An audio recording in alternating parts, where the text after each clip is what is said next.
नमस्कार दोस्तों, कैसे हो आप सब।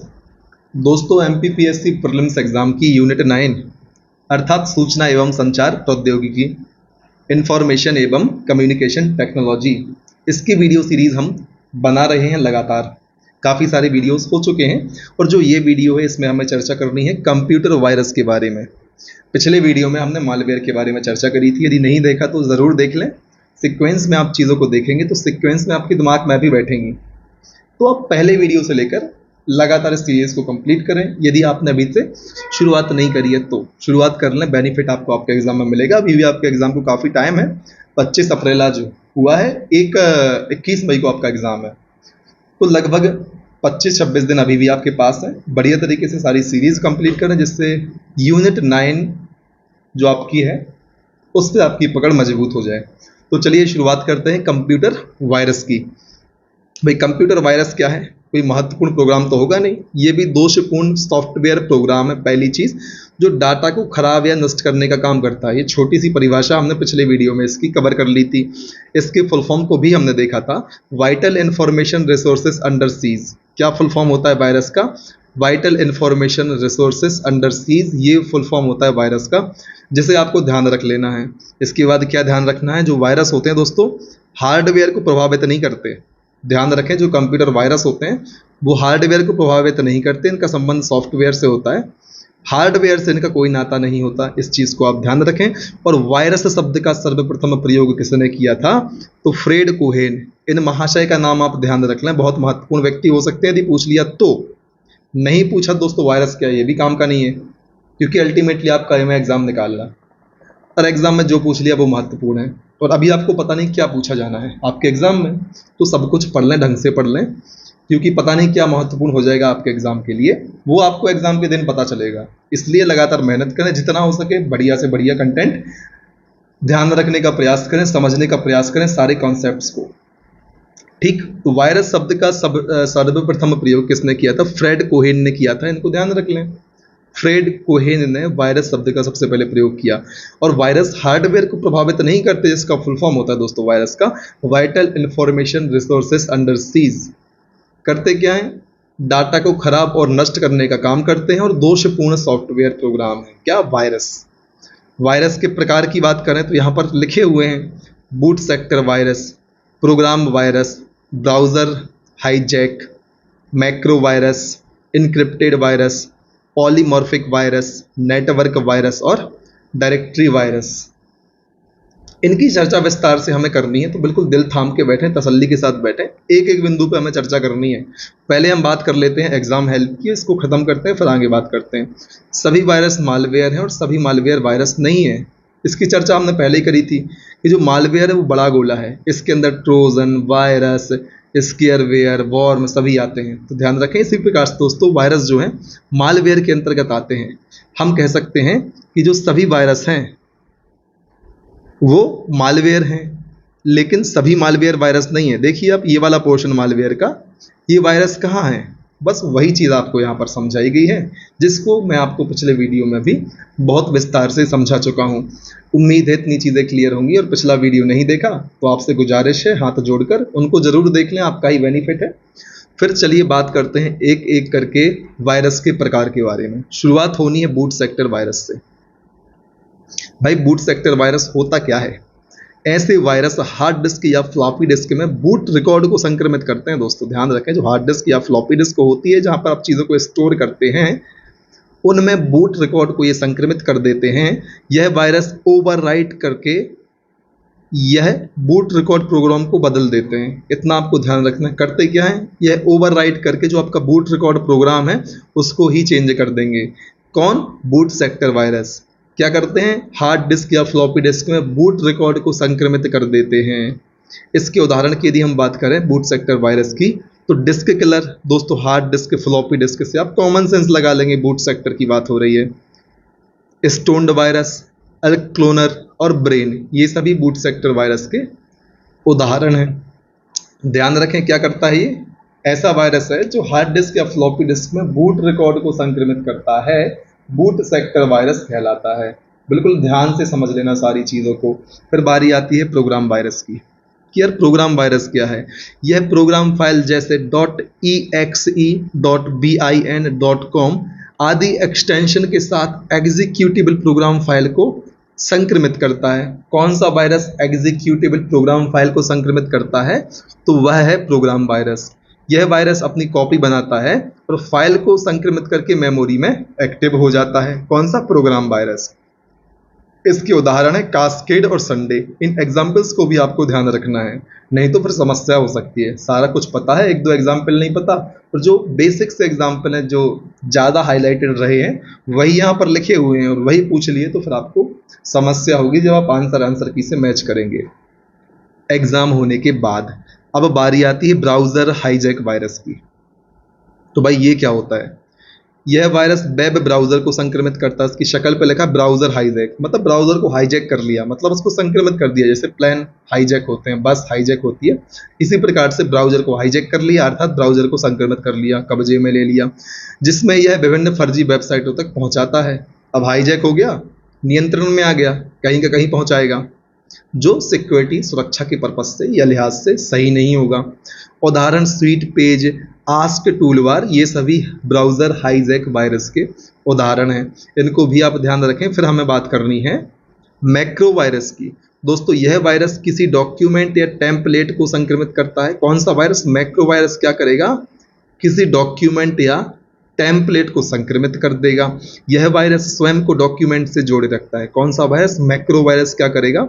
स्वयं को डॉक्यूमेंट से जोड़े रखेगा, और यदि डॉक्यूमेंट दूसरे कंप्यूटर में खोले जाते हैं तो उस कंप्यूटर का भी कबाड़ा हो जाएगा, मतलब उस कंप्यूटर में भी संक्रमण फैला देगा। कौन सा वायरस? Macro virus. ध्यान रखना दोस्तों, डॉक्यूमेंट या टेम्पलेट को प्रभावित करता है मैक्रो वायरस। इसके उदाहरण है वर्ड कॉन्सेप्ट, DMW, इनको भी आप ध्यान रख लें। फिर बारी आती है इनक्रिप्ट वायरस की। यार भाई इनक्रिप्ट वायरस क्या होता है?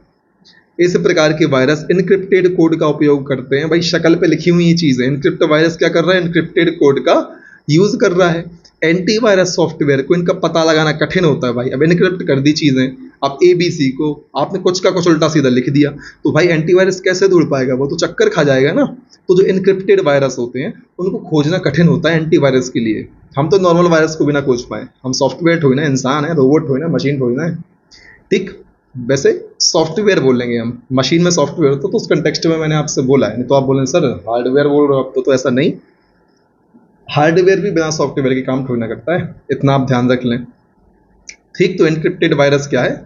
इनक्रिप्टेड कोड का उपयोग करता है, जिससे एंटीवायरस भी परेशान होता है कि भाई समझ ही नहीं आ रहा है कहाँ पर वायरस है, ये वायरस है कि नहीं है, तो वो भी परेशान होता है क्योंकि कोड फॉर्मेट में वो रहता है, जो समझने में थोड़ा सा मुश्किल होता है एंटीवायरस के लिए भी, ठीक। अब बारी आती है पॉलीमॉर्फिक वायरस की। दोस्तों यह वायरस अपने कोड को अलग अलग तरीके से इनक्रिप्ट करता है। भाई ये तो खतरनाक हो गया, क्योंकि हर फाइल को अलग अलग तरीके से संक्रमित करेगा। एनक्रिप्टेड तो ठीक है, अब ये पॉलीमॉर्फिक जो वायरस है वह अपने कोड को अलग अलग तरीके से इनक्रिप्ट करता है और हर फाइल को अलग अलग संक्रमित करता है। इसे पहचानना तो दोस्तों फिर और भी मुश्किल हो जाएगा। इसके उदाहरण है फोनिक्स, स्टिमुलेट, इनवॉलेंटरी, इल्केम। इतने आप नाम भी ध्यान रख लें तो कोई बड़ी चीज़ नहीं है, इतना सारा पढ़ रहे हैं, थोड़ा बहुत आप ध्यान रख सकते हैं। फिर नेटवर्क वायरस। दोस्तों इस प्रकार का वायरस स्थानीय नेटवर्क क्षेत्र अर्थात लोकल एरिया नेटवर्क और इंटरनेट के माध्यम से फैलता है। SQL, स्लेमर और निम्डा इसके उदाहरण हैं। फिर बारी आती है डायरेक्टरी वायरस की। दोस्तों यह वायरस फाइल का पाथ बदल देता है। कौन सा वायरस? डायरेक्टरी वायरस क्या करता है? फाइल का पाथ बदल देगा। डायरेक्टरी वायरस से संक्रमित होने पर मूल सॉफ्टवेयर प्रोग्राम का पता लगाना मुश्किल होता है। भाई आप फर्स्ट फ्लोर के इस वाले रैक पे कुछ चीज़ रख गए, अब ये डायरेक्टरी वायरस आया उसको किसी और फ्लोर के किसी और कोने में छोड़ गया, तो आपको ढूंढने में दिक्कत होगी ना। तो क्या करता है डायरेक्टरी वायरस? यह फाइल का पाथ बदल देता है, फाइल का रास्ता बदल देता है, और जो भी सॉफ्टवेयर या फाइल इससे संक्रमित होगी उसको खोजना, उसका पता लगाना, उसको ढूंढना बहुत ज़्यादा मुश्किल हो जाएगा। इसका उदाहरण है DIR2 वायरस, मतलब डायरेक्टरी टू वायरस इसका फुल फॉर्म होना चाहिए। अब बारी आती है भाई वायरस फैलने के कारण क्या हैं। उल्टे सीधे काम करोगे तो फिर फैल जाएंगे, जैसे कि संक्रमित पेन ड्राइव का उपयोग कर लिया। भाई पहले से कोई पेन ड्राइव ऐसी थी जिसमें वायरस था, आपने उपयोग कर लिया तो फिर आपका सिस्टम भी प्रभावित हो जाएगा। देखिए बीमार बेचारा बर्फ़ की पट्टी लगा के थैली रखे सिर पे और ये थर्मामीटर लगाए है, रोता हुआ कंप्यूटर है ना। इंसानों की तरह दोस्तों, मान लो कोई संक्रामक रोग है, अब एक इंसान दूसरे के कांटेक्ट में आ जाएगा, यदि सही इंसान जिसमें रोग नहीं है, स्वस्थ है, वो संक्रमित व्यक्ति के कांटेक्ट में आएगा तो उसको भी बीमारी हो जाएगी। इसी प्रकार से दोस्तों वायरस का काम है, कोई संक्रमित पेन ड्राइव, कोई बीमार पेन ड्राइव आपने अपने सिस्टम में लगा दी तो इसको भी संक्रमित कर देगी।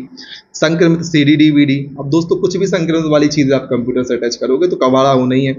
Online gaming, email, pirated software के उपयोग, ये सभी दोस्तों ऐसे कारण हैं, यदि आप लापरवाही करते हैं तो फिर वायरस आपके कंप्यूटर में फैल जाएगा।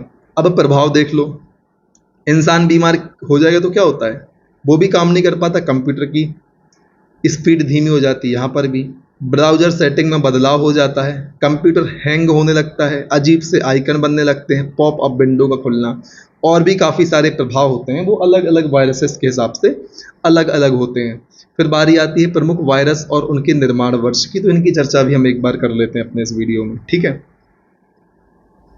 सबसे पहले दोस्तों क्रीपर वायरस वर्ष 1971 में ये बना था और पहला वायरस है नेटवर्क पर फैलने वाला प्रथम वायरस। आपको ध्यान रख लेना है क्रीपर वायरस, पहला पूछ लिया क्रीपर पर टिक मार दिया। लेकिन यदि पूछे पर्सनल कंप्यूटर में फैलने वाला प्रथम वायरस, तब आपको एलिक क्लोनर लगाना है 1982 का।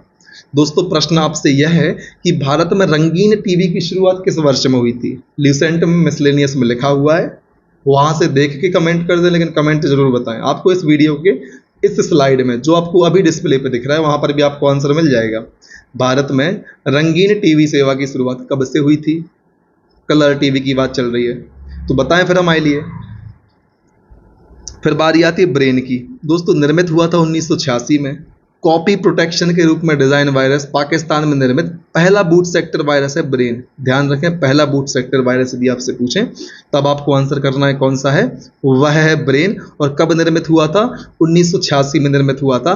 कॉपी प्रोटेक्शन के रूप में डिजाइन वायरस, पाकिस्तान में बना था ब्रेन। इतना आपको ध्यान रखना है, ब्रेन है नहीं फिर भी ब्रेन को बना दिया नुकसान पहुंचाने के लिए, ठीक। फनी बात है, ऐसा कुछ नहीं है, इसको आप दिल पे ना लें। फिर बारी आती है जेरूसलम की। 1987 में बना, यह वायरस केवल शुक्रवार को ही सक्रिय होता है। कौन सा? जेरूसलम वायरस 1987 केवल शुक्रवार को ही सक्रिय होता है। फिर बारी आती है कोलंबस की। 1989 कोलंबस वायरस को डेटा क्राइम तथा 13 अक्टूबर के नाम से जानते हैं। ध्यान रखें, जेरूसलम हुआ था स्टार्ट 1987 में और केवल शुक्रवार को सक्रिय होता है जेरूसलम, इतना ध्यान रखें। फिर कोलंबस 1989 कोलंबस वायरस को डेटा क्राइम या 13 अक्टूबर के नाम से जानते हैं। और जो कोलंबस वायरस है फाइलों को संक्रमित कर हार्ड डिस्क के डेटा को नष्ट करता है। कौन सा virus? Columbus virus hard disk के डेटा को नष्ट करता है फाइलों को संक्रमित करके। कब निर्मित हुआ था? 1989 में निर्मित हुआ था। इतनी चीजें आपको ध्यान रखनी है। फिर बारी आती है happy birthday Joshi ji. Happy birthday Joshi कब? 1990। भारत में दिखाई देने वाला पहला वायरस। जोशी जी दिख जाए तो बोल देना भारत के हैं, तो ठीक है। फिर माइकल एंजेलो वर्ष 1991। 1991 में कौन से रिफॉर्म हुए थे भारत में? कमेंट सेक्शन में बताएं। और जो माइकल एंजेलो है दोस्तों, इसे 6 मार्च का वायरस भी कहा जाता है। 6 मार्च का वायरस माइकल एंजेलो। फिर डिस्क वॉशर वर्ष 1993, इसे Disk Washer with Love virus के नाम से भी जानते हैं। फिर आई लव यू 2000, कंप्यूटर को प्रभावित करने वाला सबसे बड़ा वायरस कौन सा है दोस्तों? वह है आई लव यू। बहुत ज़्यादा प्रभावित हो जाते हैं इससे लोग, तो कंप्यूटर भी नहीं बच पाया भाई इससे। तो कंप्यूटर को प्रभावित करने वाला सबसे बड़ा वायरस है आई लव यू। इंसान प्रभावित हो रहा है तो कंप्यूटर तो मशीन है, इंसान नहीं बनाया, वो भी प्रभावित हो गया। दोस्तों इसका उल्टा कर लें, कंप्यूटर को फर्क नहीं पड़ता, ठीक है। नहीं तो आप सीरियस हो जाए फिर आंसर गलत कर दे, ऐसा नहीं करना है, ठीक। कोड रेड 2001 कोई विशेष इन्फॉर्मेशन नहीं है। Blaster 2002, Petya ransomware 2017। यह दोस्तों कंप्यूटर फाइल को लॉक करके फिरौती मांगता है। रैंसमवेयर मतलब फिरौती मांगना है। फिर वंदे मातरम भारत में निर्मित वायरस, ध्यान रख लेना दोस्तों, इतना बढ़िया नाम है, वंदे मातरम नाम रख दिया और काम है भैया कुकर्म कर रहा है, ठीक। फिर बारी आती है मैक मैग की। यह वायरस आपके मॉनिटर पर शांति संदेश देकर समाप्त हो जाता है। कौन सा? Mac Mag. अब महत्वपूर्ण बात क्या है दोस्तों, आपको कुछ नाम, वायरस के नाम तो सभी याद रखने हैं क्योंकि सीधा प्रश्न बनता है निम्न में से कौन सा वायरस है या निम्न विकल्पों में से कौन 3 एक समान है और कौन सा अलग है। अलग वाले विकल्प को टिक करिए। तब आपको यह ध्यान रखना जरूरी होता है कि वायरस के नाम क्या क्या हैं, जैसे Creeper, Elk Cloner, Brain, Jerusalem, Columbus, Happy birthday Joshi, Michelangelo, disc washer, I love you, Code Red, Blaster, पैंटी ransomware, Vande Mataram, Mac Mag, ये सभी वायरस हैं। फिर से हम रिपीट कर देते हैं एक बार। Mac Mag, Vande Mataram, Petya ransomware, Blaster, Code Red, I love you, disk washer, Michelangelo, happy birthday Joshi, Columbus, Jerusalem, Brain, Elk Cloner, Creeper, ये सभी दोस्तों क्या है? वायरसेस है। पहला कंप्यूटर वायरस क्रीपर है। नेटवर्क पर फैलने वाला पहला वायरस भी क्रीपर ही है दोस्तों। पर्सनल कंप्यूटर में फैलने वाला प्रथम वायरस एल्क क्लोनर है। पहला बूट सेक्टर वायरस है ब्रेन। सन आप ध्यान रखें ना रखें ज़्यादा फर्क नहीं पड़ता, आपके एग्जाम के लिहाज से उतने महत्वपूर्ण नहीं है। कुछ विशेष बिंदुओं को ध्यान रखें और इतना ज़रूर ध्यान रख लें कौन सा इनमें से वायरस है। एक बार फिर से मैं आपके लिए पढ़ देता हूँ, फिर इस वीडियो को एंड करते हैं। ध्यान रखना है, क्रीपर वायरस है, एल्क क्लोनर भी क्या है? वायरस है। फिर ब्रेन, जेरूसलम, कोलंबस, ये सभी वायरस हैं दोस्तों। Happy birthday Joshi, Michelangelo, disc washer, I love you, Code Red, master Blaster, Petya ransomware, Vande Mataram, Mac Mag, ये सभी के सभी दोस्तों वायरस के नाम हैं। इनको आपको ध्यान रखना है। तो दोस्तों इस वीडियो में इतना ही। अगले वीडियो में हमें शुरुआत करनी है एंटीवायरस से। तब तक के लिए आप हमारे साथ बने रहें और लगातार मेहनत करें, क्योंकि मेहनत का दूसरा सब्स्टिट्यूट नहीं है। निरंतर प्रयास से ही आपको मंजिल प्राप्त होने वाली है। तो लगातार आगे बढ़ते रहें और तब तक ना रुकें जब तक कि आपको आपका लक्ष्य प्राप्त नहीं होता। जय हिंद, वंदे मातरम।